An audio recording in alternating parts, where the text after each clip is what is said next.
Fala galera, belezinha? Eu sou o Fábio, eu tô de volta aqui no canal depois de falar melhor sobre a história de um dos derbys mais violentos e intensos lá da Inglaterra. No famoso East Midlands Derby, o confronto entre Derby County e Nottingham Forest. Se você quiser saber um pouco mais, é só clicar aqui em cima. Afinal, essa é a série dos clássicos pelo mundo que retorna à América Latina, mais especificamente a do Sul, lá na Argentina.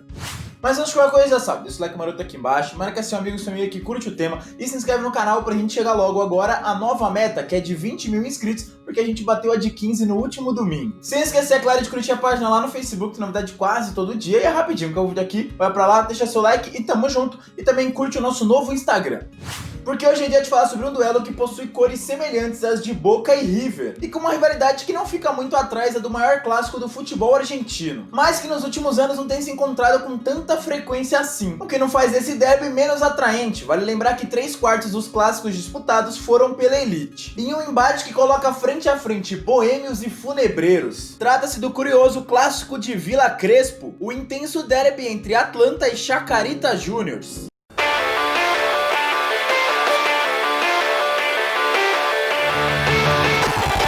Antes de começar a falar sobre esse clássico argentino, eu só queria dizer que eu não sei o que aconteceu. Se aconteceu, não tô sabendo. Mas no vídeo do último domingo deu um erro, um bug no áudio, bem na parte final lá dos jogos marcantes. E eu não sei se deu pra ouvir a parte inteira, que erro que deu, se foi só no celular ou se foi no computador também. Mas fato é que acho que deu pra entender que os duelos marcantes emblemáticos lá eram os da década de 80 nas Copas Nacionais. Dito isso, bora começar aqui, porque hoje o clássico é pesado e bastante tradicional, possuindo, como eu já disse, as cores semelhantes às de Boca Juniors e River Plate, e uma rivalidade tão intensa que já chegou até a parar no cinema. No filme Lo Llevo en la Sangre, carrego esse time no meu sangue, pra mostrar que a paixão por um clube é questão familiar e tal, e tem uma pitadinha de comédia no estilo do casamento de Romeu e Julieta entre Palmeiras e Corinthians. E é claro que eu tô falando do charmoso clássico de Vila Crespo, nome que é dado ao confronto entre o Clube Atlético Atlanta, os boêmios, que foi fundado no dia 12 de outubro de 1904, e o Clube Atlético Chacarita Juniors, os tricolores funebreiros, que veio um pouquinho depois, no dia 1º de maio de 1906, ambos em datas comemorativas, Dia das Crianças e Dia do Trabalho, respectivamente. Com as duas equipes sendo justamente de Vila Crespo, apesar de o estádio do Chacarita estar atualmente localizado na Vila Maipú. Aliás, esse é um dos motivos que faz essa rivalidade ser tão intensa. Não o fato em si do estádio atual ser em outra vila, mas eu vou explicar melhor. Os dois eternos rivais, tempos atrás, já foram vizinhos de quarteirão, tipo janela com janela mesmo. Até que aconteceu um evento terrível e cruel que mudou pra sempre a relação entre eles, os clubes e seus respectivos torcedores. Afinal, a gente sabe que cada clássico tem a sua particularidade, mas sempre há o componente geográfico que dá aquela acirrada na disputa. O fator da soberania local, de ser o maior da região. Mas o que aconteceu entre os protagonistas do vídeo de hoje vai além disso. Envolve drama, nostalgia, briga e um humor ácido. Isso sem falar que serve de combustível, até hoje para a rivalidade entre boêmios e funebreiros. Vale lembrar que o clássico começou a ser disputado em 1927, quando o Chacarita venceu por 2-0. Nascido no bairro que dá nome ao clube, o Chacarita mandava seus jogos no bairro vizinho, a Vila Crespo, mas conforme o tempo foi passando, o clube sentiu a necessidade de construir um estádio maior. Foi quando, em 1933, na frente da sua antiga cancha, do outro lado da rua Humboldt, ele levantou a sua nova casa, bem emblemática para a época, sendo erguida por jogadores, dirigentes e torcedores. O problema é que nessa mesma rua ficava a casa do Atlanta, clube que à época era mais poderoso financeiramente e também tinha melhores resultados dentro de campo. Só que o estádio dos funebreiros, apelido do Chaca, que faz referência ao cemitério de Chacarita, o maior de Buenos Aires, que tinha mais tamanho, fora o fato de ser mais confortável e moderno que o do maior rival Atlanta. Para piorar as coisas pro lado boêmio, nessa época o Chacarita começou a viver tempos áureos no futebol. Tinha um único porém: a casa do tricolor estava situada em um terreno alugado. E você pode até não entender a relevância disso, mas o futebol de bairro é muito forte na Argentina, principalmente em Buenos Aires. Tanto é que a maioria recusa modernizar os seus estádios ou até aumentar a capacidade, porque isso faria com que a cancha perdesse a essência, a representatividade. E olha que tem uns que até colocam mais público que grandes times aqui no Brasil, viu? Mas enfim, nesse período lá no começo dos anos 40, quando a rivalidade ainda meio que engatinhava, já que os clubes pouco duelavam dentro de campo, se intercalando nas principais divisões nacionais. Um simples fato fez com que a rivalidade aflorasse. Lembra que eu falei sobre o fato da casa funebreira, né, estar num terreno alugado? Então, o Clube Atlanta, por meio de famílias ricas vinculadas aos boêmios, fez uma proposta ao dono da área e, depois de trâmites legais, simplesmente comprou o estádio do adversário, já que o Chacarita não tinha condições de cobrir a proposta. Inclusive, essa história é muito bem contada pelo escritor Alejandro Fabre no livro El Nacimiento de una Pasión, História de los Clubes de Fútbol. Bom, depois disso o Chacarita se negou a deixar o local, né, brigou de tudo que era jeito, mas acabou fazendo seu último jogo no bairro em novembro de 1944, onde, adivinha, perdeu justamente pro Atlanta. E não foi qualquer derrota não, foi a maior goleada dessa história, perdendo por 7-2, no chamado Jogo da Expulsão, e que virou até música nas arquibancadas boêmias. E pra piorar, né, se é que isso ainda era possível, os torcedores do Chacarita, que ergueram o estádio junto com jogadores e dirigentes, foram obrigados a ver o Atlanta demolir a antiga casa e expandir o seu próprio estádio por cima, quando enfim inauguraram o estádio Dom Leon Kozbolski, nome de um ex-presidente do Atlanta, sendo essa a nova Casa Boêmia. Com isso, o tricolor precisou encontrar outro lugar para se estabelecer, construir a sua nova cancha, fazendo isso em outra cidade, passando a jogar então em San Martín, ainda na grande Buenos Aires, onde até hoje manda suas partidas, que dá cerca de 8 km em linha reta da sede do clube até o estádio, ou 11 km se você for de carro. Isso de jogar fora da sua cidade, lá na Argentina, não é muito incomum, né, por diversos fatores, como o Almagro e o São Lourenço fazem.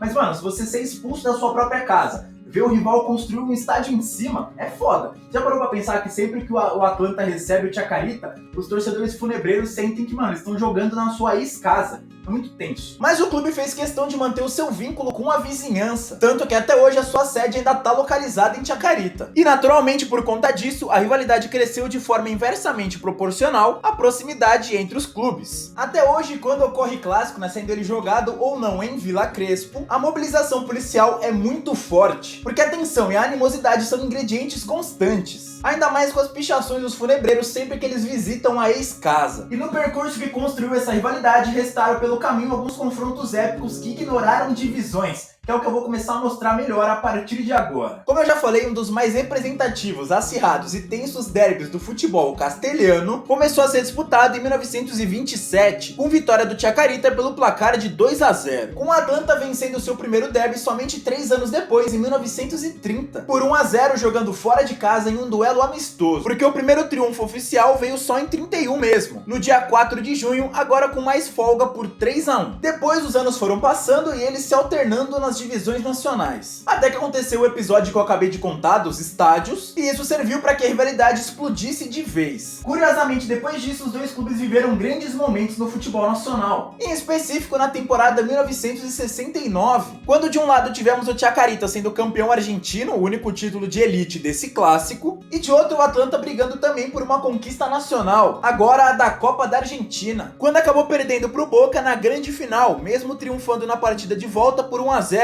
depois de ter perdido a ida por 3-1. No geral, esses dois clubes frequentaram bastante a elite argentina entre o começo dos anos 20 e o início da década de 70, com os funebreiros faturando uma taça e os boêmios ficando lá constantemente entre os 3 primeiros, que é a sua melhor colocação na história, principalmente na virada dos anos 50 para os 60, e fazendo isso pela última vez em 1973. Foi aí que começou uma verdadeira montanha-russa na história desses dois clubes, né, no campeonato argentino, com vários altos e baixos, mais baixos do que altos, infelizmente. Depois da queda de 79, enquanto os auriazuis ficaram a 2 pontos do título e também no acesso, os tricolores foram mais uma vez rebaixados agora à 3ª divisão. E em 82, enquanto o rival saía dessa Série C, o clube boêmio quase beliscou outro acesso, perdendo para o modesto Temperley no último playoff. Até que na temporada seguinte veio a promoção, com o Atlanta sendo campeão da segundona e o Chaca ficando com a última vaga da classificação, né, no mata-mata, disputando o reencontro na elite em 1984, com vitória funebreira dentro da nova casa em San Martín pelo placar de 2-0. Así pica Salvé a espalda del defensor Carnevali, que no llega, ángulo cerrado, pero le pega igual, e 2-0. Já sobre o duelo do retorno e o desfecho, né, desse campeonato metropolitano da Argentina, eu vou falar melhor daqui a pouco. A questão é que eles nunca mais voltaram a duelar pela elite argentina, né, depois desses dois embates. Entre um confronto e outro, lá pela 2ª e 3ª divisões, eles voltaram a medir força pra valer no início da década de 90, com direito a um intenso 4-4 na temporada 95-96. Herrera que no alcanza a desviar. Y un minuto después, el paraguayo Girland pone 3-1 para Chacarita. Parecía que llegaría a la igualdad. 2 minutos estaban jugando de descuento. Gustavo González, con esse remate, el partido entre Atlanta e Chacarita se terminou. Até que em 97 veio a então última vitória do Atlanta em um longo período de tempo, quando os dois se encontraram nos playoffs contra o rebaixamento, com o clube boêmio vencendo a derradeira partida, e ao menos com os dois permanecendo na segundona. Piazza lo pidió, la gente de Atlanta se negó y claro, ¿cómo va a negarse si hoy Bilbao fue decisivo? Mostró credenciales, no se puso nervioso en el momento justo, habilitó a Fabio Jiménez, cuya definición es estupenda. Cumple con la ley del ex Fabio Jiménez e le dá a Atlanta seu primeiro triunfo em 5 meses, o primeiro num clássico. Mas depois disso só deu Chaka na temporada 98, vencendo os dois confrontos por 3-2 em casa e 2-1 fora. Esse último duelo que chegou a ser suspenso no primeiro tempo por conta dos torcedores. 1 contra 1. Ahí está, 3, 2, 1, Caviglia, gol! ¡Gol!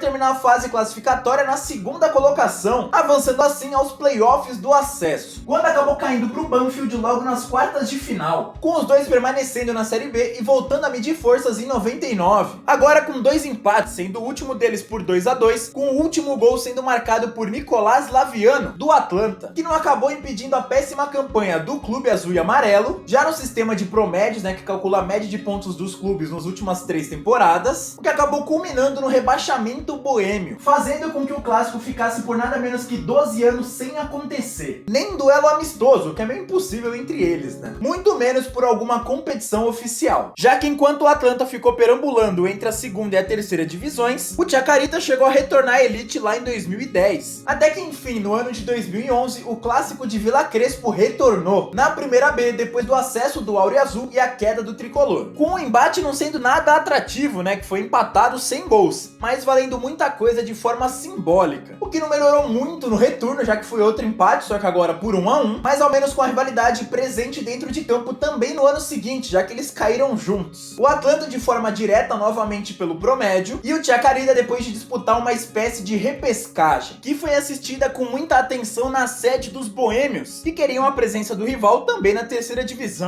E comemoraram assim quando o Funebeiro se deu mal contra o Nueva Chicago, perdendo por 1-0 fora e empatando por 1-1 em casa. E não se va, llega Toledo.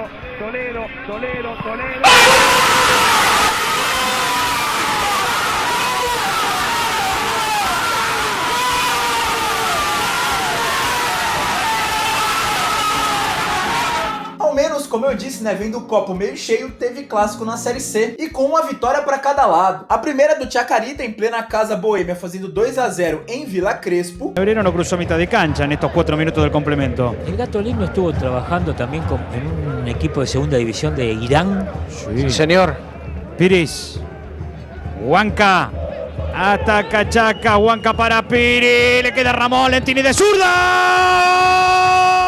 E aumentando para 17 anos o tabu sobre o grande rival, já que o Funebeiro não perdia um clássico desde aquela vitória do Atlanta que eu mostrei ao longo do vídeo em 97. Até que veio o grande embate pelo retorno, já no início de 2014, e os boêmios enfim voltaram a triunfar, agora em plena casa do Chacarita pelo placar de 2-1. Sardela muerde, Marachi de cabeza le va a quedar a Godoy, va el bohemio otra vez por el segundo ahora, Godoy el centro, Sardela quiere, segundo palo Guzmán, lo taparon justo, Sardela, ¡gol!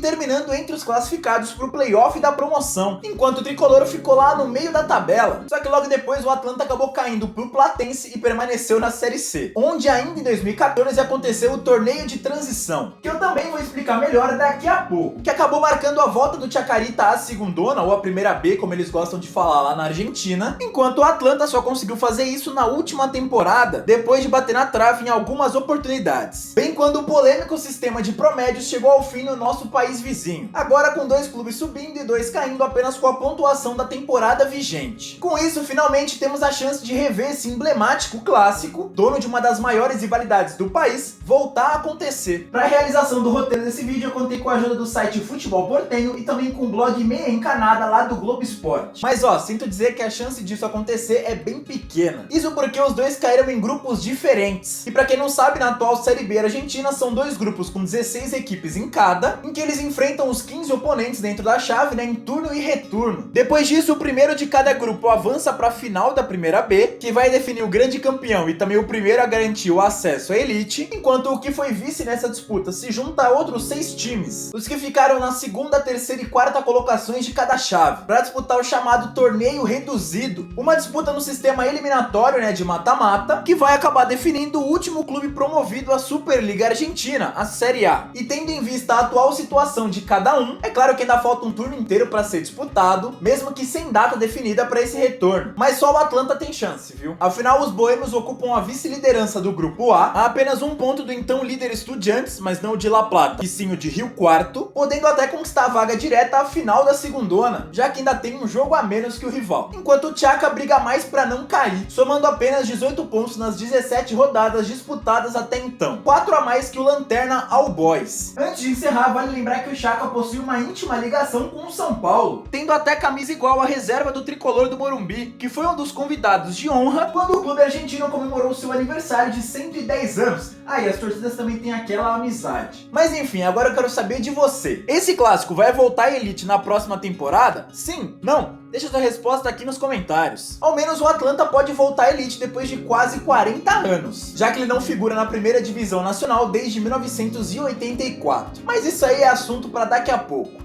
Porque agora chegou aquela hora bacana da gente saber quem leva melhor sobre quem. Ou por ter sido o Dia dos Pais no último domingo, né? Quem é o papá de quem, como eles costumam dizer lá na Argentina. E pra começar, vamos aos títulos. A vantagem é dos Funebreiros, que são os únicos desse derby a possuírem um título na elite, o do Campeonato Argentino de 69. Depois disso, eles até empatam na segunda divisão nacional em 2-2 e repetem isso pela Série C. Mas também é importante lembrar que os boêmios possuem 2 distintas Copas Nacionais. Já quando o assunto é histórico de confrontos, aí a vantagem continua com as mesmas cores, já que no total são 140 partidas entre eles, com 37 vitórias do Atlanta, 59 vitórias do Chacarita, além de 44 empates. E dentre todos esses duelos, é claro que existem aqueles mais marcantes, certo? E para hoje decidi pegar 2 encontros por competições nacionais. O último deles na elite, né, lá em 1984, e o mais recente, o último até então, na terceira divisão em 2014, com obviamente uma vitória para cada lado. Então, sem enrolar mais, vamos a eles.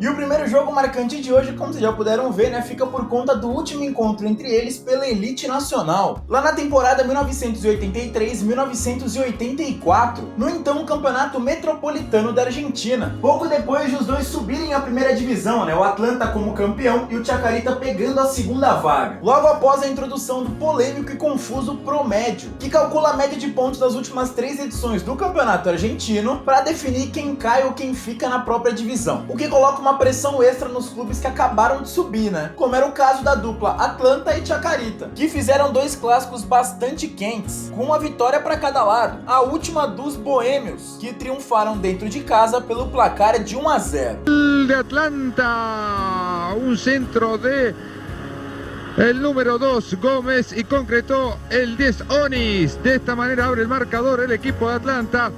Atlanta 1. Pouco depois, no entanto, foi justamente o Atlanta quem acabou sendo rebaixado. E pior, nunca mais voltou à elite. Enquanto seu maior rival, que à época ficou no meio da tabela, vira e mexe aparece por lá. A última vez foi em 2010.